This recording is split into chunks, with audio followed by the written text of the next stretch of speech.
और मैं एक किसान परिवार में पैदा हुई और जो कृषि विज्ञान केंद्र है हमारा, इनकी मेहरबानी से मैं एक किसान महिला बन के अब एक बिजनेस वुमन बन चुकी हूँ और काफ़ी अच्छी तरीके से मैं काम करती हूँ। जो काम करते करते सर जो मुझे समस्याएं आई मैं उनके बारे में ही बात करूँगी।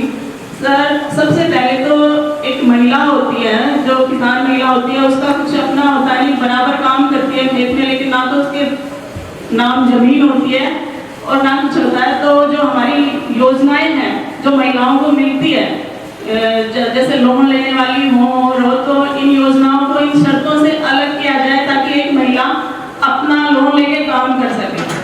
बड़ी समस्या आती है कि जैसे मार्केटिंग बोर्ड की समस्या, एक योजना निकली है, उसमें अगर हम जब भी लोन ले सकते हैं जब वो जमीन मेरे नाम हो, तो मेरे नाम तो खेत की जमीन हो नहीं सकती, तो मैं कैसे काम कर सकती। बजट की बहुत बड़ी प्रॉब्लम आती है। दूसरी जो हमारी जो तकनीकी है फूड प्रोसेसिंग में, तो उसकी जो ट्रेनिंग मैंने की थी कृषि विज्ञान केंद्र से 2007-08 में, मेरे ख्याल से उसके बाद कोई ट्रेनिंग हमारे जिले में बड़े स्तर पे नहीं हुई है ताकि कोई और महिला आगे निकल के आए और अपनी यूनिट लगाए। तीसरी समस्या सर जो हमारे यहाँ एरिया में होता है, आंवला होता है, बेल होता है, नींबू होता है, काफी मात्रा में होता है। मार्केट में काफी जूसेस वगैरह खूब बिक रहे हैं, क्या हमारे किसान यहाँ पे ये सब चीजें नहीं लग कर सकते? तो उसके लिए थोड़ा सा हमारे गवर्नमेंट को ये ध्यान देना चाहिए कि हम और यूनिट लगवाए। जो किसान है उनको पता ही नहीं कि हम कर क्या सकते हैं ना, इनका कैसे प्रोसेस करें, क्या करें, मतलब बड़ी समस्या आती है। तीसरी जो ये बहुत सारे पोर्टल बने हुए हैं किसानों के लिए, मार्केटिंग के लिए, लेकिन सारी तो किसान महिलाएं इतनी पढ़ी लिखी नहीं है कि उनको सर्च कर सके या कुछ कर सके। तो इनकी जानकारी भी किसान महिलाओं को समय पे जैसे कृषि वैज्ञानिक जो फसलों की जानकारी देने जाते हैं, तो इस चीज़ की भी जानकारी उस टाइम इनको दी जाए कि ये पोर्टल है, यहाँ पे आप सर्च कर लो, आपका प्रोडक्ट यहाँ पे दिख जाएगा। और ग्वार पाठे में तो सर मैंने बहुत मेहनत की है, अभी इतने प्रोडक्ट बना दिए हैं मैंने ग्वार पाठे के, बहुत जैली तक मैंने इसकी बना दी है। और अभी जनवरी में हमें इसका मतलब जैसे फ्रूटी होती है ऐसे एक एलो फ्रूट निकालने जा रहे हैं जो झुंझुनू जिले में मतलब वही अपने आप में एक अलग से हमें फ्रूट जूस निकालने जा रहे हैं, जो आप ये जैसे कोल्ड ड्रिंक्स पीते हो इस तरह का।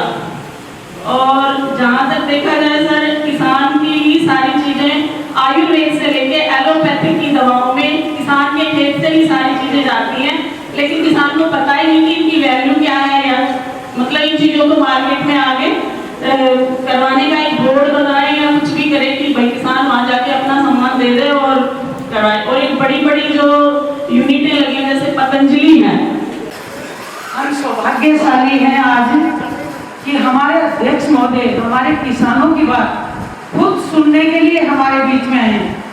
यहाँ जितने भी किसान हैं वो बहुत तय दिल से मेहनत कर रहे हैं और मैं धन्यवाद देना चाहूँगी यहाँ के कृषि विभाग और केवीके को, जो कभी भी बीज और किसी भी सर्विस के लिए उनको इंतजार नहीं कराते, वो बहुत ही बधाई के पात्र हैं।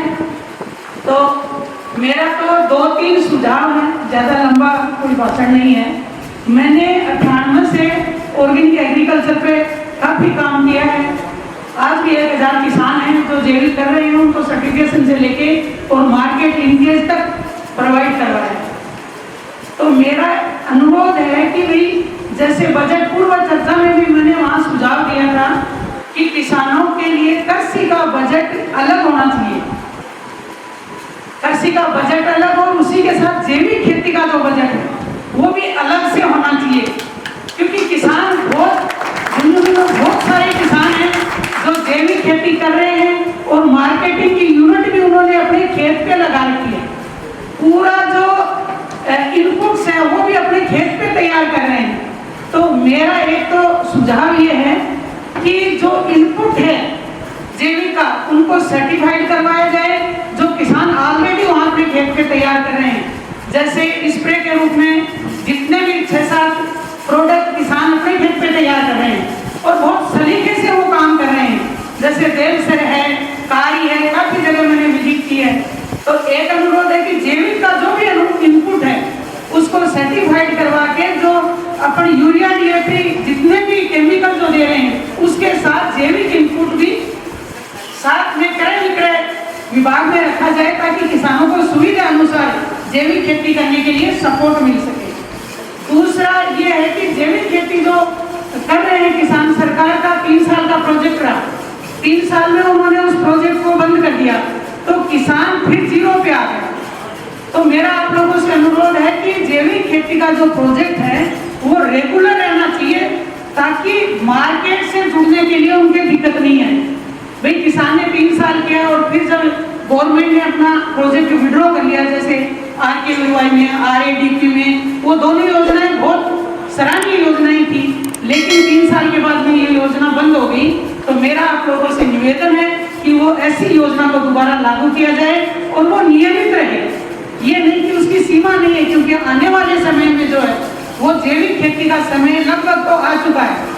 मैं जैसे जहाँ भी कहीं बैठती हूँ तो सब लोगों की डिमांड है कि पैसे हम खर्च करने के लिए तैयार हैं, लेकिन शुद्ध अनाज, शुद्ध सब्जी, शुद्ध घी, दूध कुछ भी शुद्ध नहीं है। जो शहरों की बीमारियां थी, हार्ट अटैक, ब्लड प्रेशर, ऐसी बीमारियां आज गाँव में हो गई हैं। तो खाने के लिए शुद्ध चाहिए तो किसान तैयार है करने के लिए, लेकिन किसान को सही मार्केट जब तक नहीं मिलेगा तब तक किसान ये सोचता है कि पैदावार बढ़ाने पे वो ध्यान देगा। तो मेरा मानना यह है कि क्वांटिटी की बजाय अगर क्वालिटी पे हम ध्यान दिया जाए तो बहुत सारा हम सब का भला भी हो सकता है। और किसान को जैसे अभी बता रहे थे भाई साहब, रोजगार की जो समस्या है, अगर खेती को व्यापार की दृष्टि से करेंगे तो किसान का बच्चा भी दूर जाने की जरूरत नहीं है, किसान भी उस खेती में मन से लगेगा। तो एक तो मार्केट लिंक जो भी है, सरकार मार्केट पैदा करे, तैयार करे, आउटलेट खुलवाए कि जैसे हर कृषि मंडी में किसान के पास ऐसा होनी चाहिए यूनिट कि वो अपना माल ले जाके मंडी में जैविक का उसको प्रीमियम मिले और जैविक प्रीमियम के साथ उसको मार्केट अगर उपलब्ध करवा दिया जाए तो किसान जैविक खेती करने के लिए पीछे नहीं रहेगा।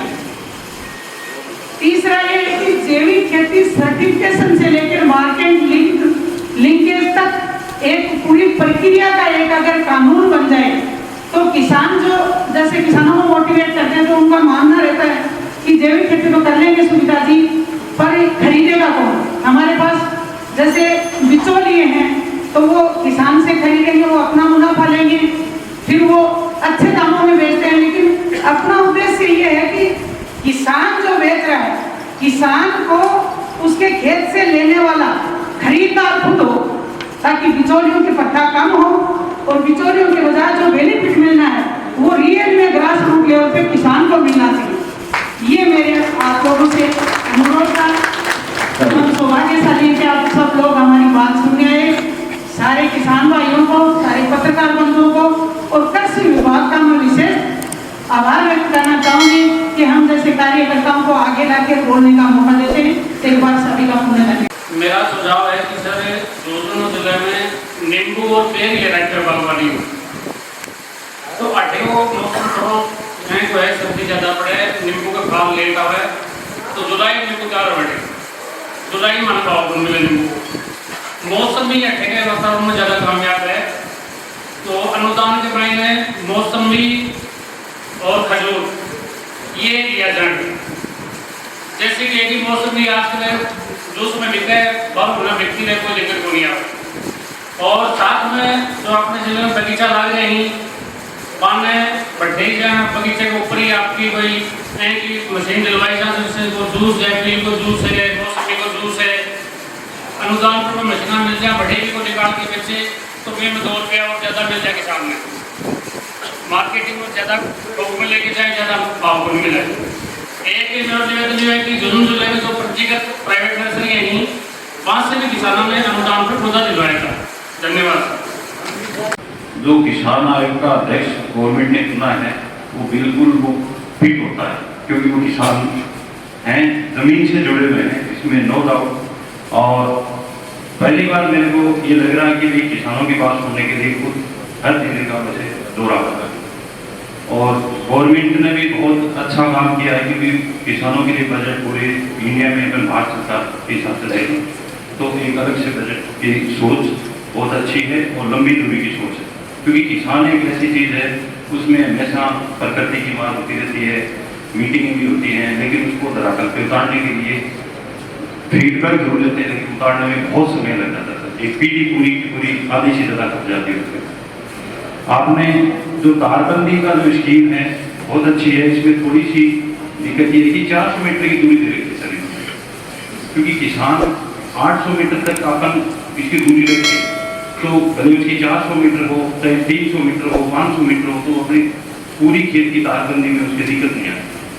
400 मीटर में आधे खेत की हो पाती है, कहीं पूरे खेत की हो पाती है, पूरी नहीं हो पाती है। एक इसी के क्रम में जैसे 100 रुपये मीटर का अपन ने कर रखा, कोविड के बाद में हर चीज़ की कॉस्ट बढ़ गई, तो इसको 100 रुपये मीटर की बजाय 150 रुपये मीटर इसको किया, क्योंकि हर चीज़ की कीमत बढ़ गई। और इसमें एक इन्होंने बोर्ड कर रखा कि पोल की जो दूरी है 10 फुट की दे रखी है।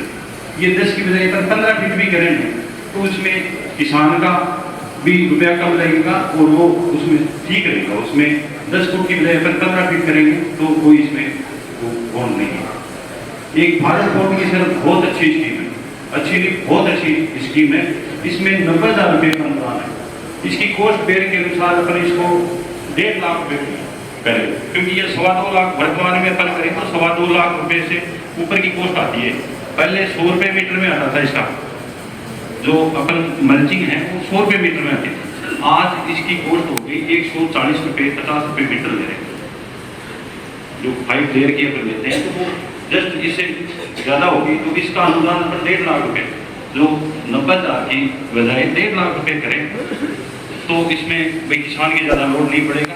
और ये बहुत अच्छी स्कीम है सर। ऑफ सीजन में जैसे मैंने कर रखा है फार्म कोड, मैंने तो बड़ा कर रखा है क्योंकि तो खेती ज़्यादा है।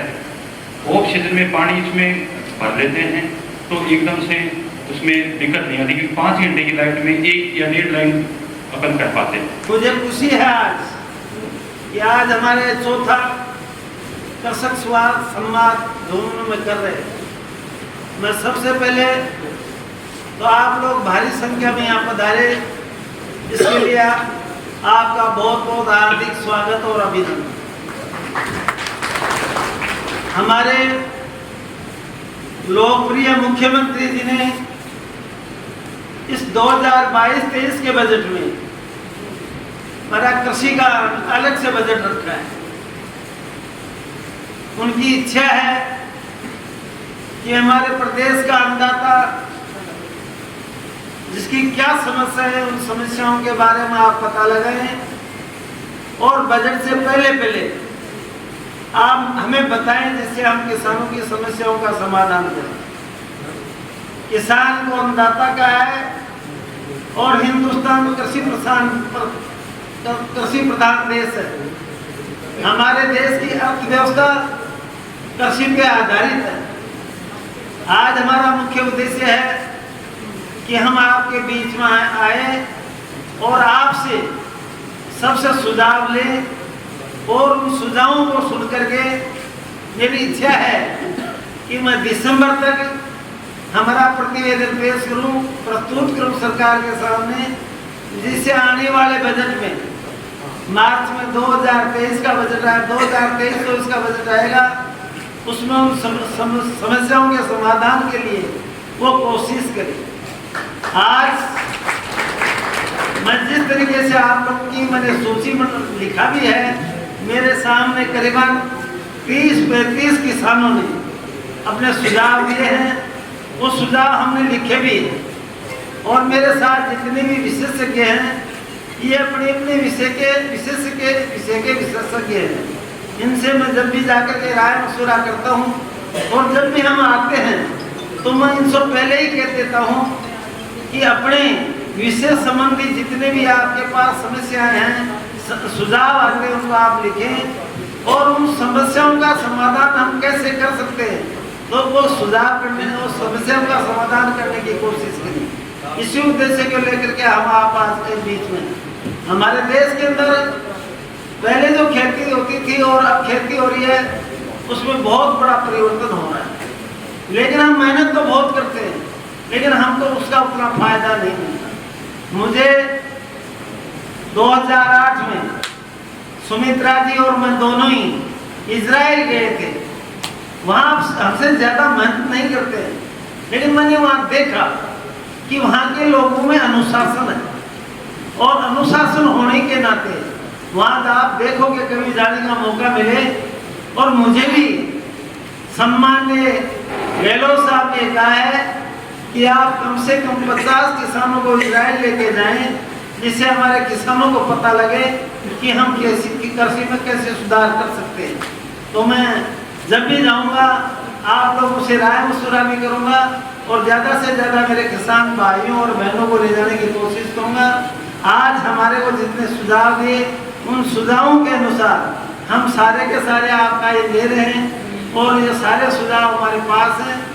आज हमने सोचा था कि इस झुंझुनू जिला कृषि में सबसे ज़्यादा एडवांस है। पहले हमारे इलाके में पानी बहुत हुआ करता, लेकिन पानी है नहीं वहाँ, और आपके यहाँ पानी था। बिजली लगने के बाद में आप लोगों ने अनेक तरह से बहुत अच्छी खेती की है। इसलिए हम चाहते हैं कि आपके सुझावों को सुन करके आपके जो सुझाव दिए हैं, जो समस्याएं बताई हैं, समस्याओं का समाधान करें, और उन समाधान होने के बाद में आपको ज़्यादा से ज़्यादा फायदा हो। मैं पुनः आपको बहुत बहुत धन्यवाद देता हूँ कि आप भारी संख्या में